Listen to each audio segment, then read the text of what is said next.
Allot மணி சேனலுக்கு வருக வருக. நான் செபி ரெஜிஸ்டர்டு ஃபினான்ஷியல் அட்வைசர் கிடையாதுங்க. நான் எஜுகேஷனல் பர்பஸுக்காக என்னுடைய பர்சனல் எக்ஸ்பீரியன்ஸை நான் ஒரு 20 வருஷமாக மார்க்கெட்டில் இருக்கேன். அதை தான் உங்கள்கிட்ட ஷேர் பண்ணுறேன்.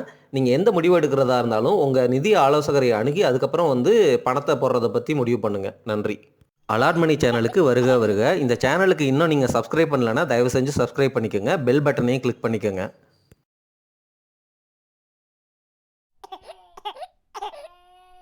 ஜி மீடியா, ஜி என்டர்பிரைசஸ் அவங்க 13ஆம் தேதி மீட் பண்ணுறாங்க. எதுக்குன்னா அவங்க கம்பெனிக்கு ஃபண்டு ரைஸ் பண்ணுறதுக்காக மீட் பண்ணுறாங்க. By allocating additional equity shares.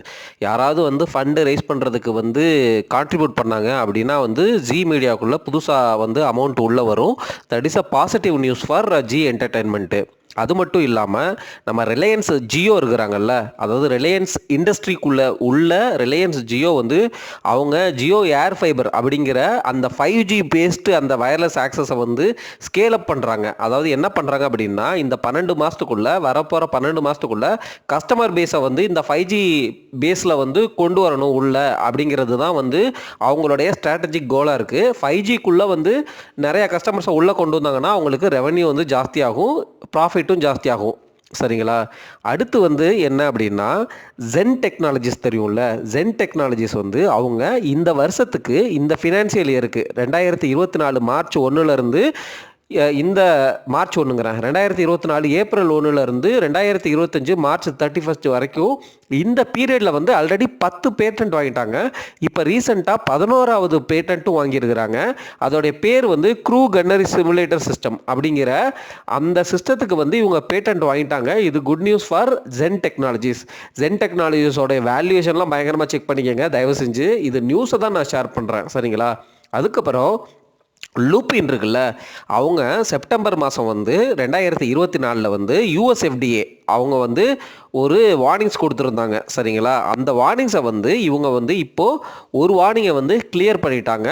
அவங்களுடைய பித்தாம்பூர் அந்த யூனிட் 1ல் உள்ள மேனுஃபேக்சரிங் ஃபெசிலிட்டியில். அது அந்த ஃபார்மசூட்டிக்கல் ஏபிஐயும் ஃபுல் ப்ராடக்ட், அதாவது மெடிசனும் தயார் பண்ணுற அந்த மேனுஃபேக்சரிங் ஃபெசிலிட்டிக்கு யூஎஸ்எஃப்டிஏ கொடுத்துருந்த அந்த வார்னிங்ஸை இவங்க கிளியர் பண்ணிட்டாங்க. Which is a good news for லூப்பின்.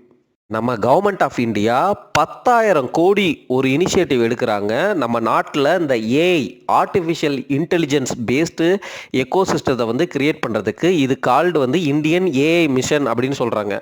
இதுக்கு 19 பேர் பிட் பண்ணியிருக்கிறாங்க இந்த ஏலத்துக்கு. அதில் யாரெல்லாம் செலக்ட் ஆக வாய்ப்பு இருக்குது அப்படின்னா, ஜியோ பிளாட்ஃபார்மும், டாடா கம்யூனிகேஷன், அப்புறம் யோட்டா, இந்த 3 பேரும் பொட்டன்ஷியலாக ஷார்ட் லிஸ்ட் பண்ணப்படுவாங்க அப்படின்னு நியூஸ் சொல்லுவதுங்க. டிசிஎஸ் அவங்களுடைய ரிசல்ட்ஸை நேற்று நைட் அனௌன்ஸ் பண்ணாங்க. மிக்ஸ்டடாக தான் இருந்திருக்கு ரிசல்ட்டு. ரொம்ப பேடுன்னு சொல்ல முடியாது, நல்லா இருக்குன்னு சொல்ல முடியாது.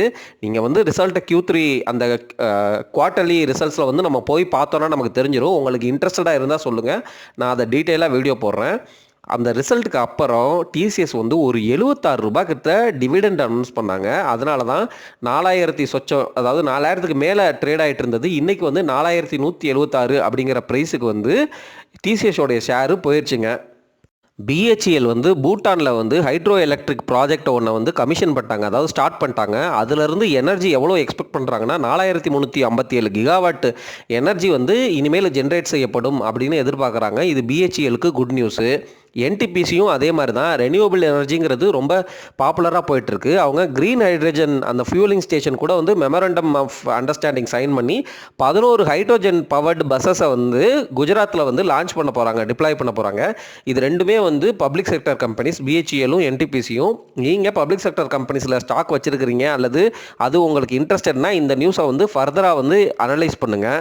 அது மட்டும் இல்லாமல் பெர்சிஸ்டன்ட் சிஸ்டம்ஸ் அவங்க டிவிடெண்ட் இன்ட்ரிம் டிவிடெண்ட் கொடுக்கலாமான்னு கன்சிடர் பண்ணுறதுக்காக போர்ட் மீட்டிங் ஜனவரி 21ஆம் தேதி ஆர்கனைஸ் பண்ணுறாங்க.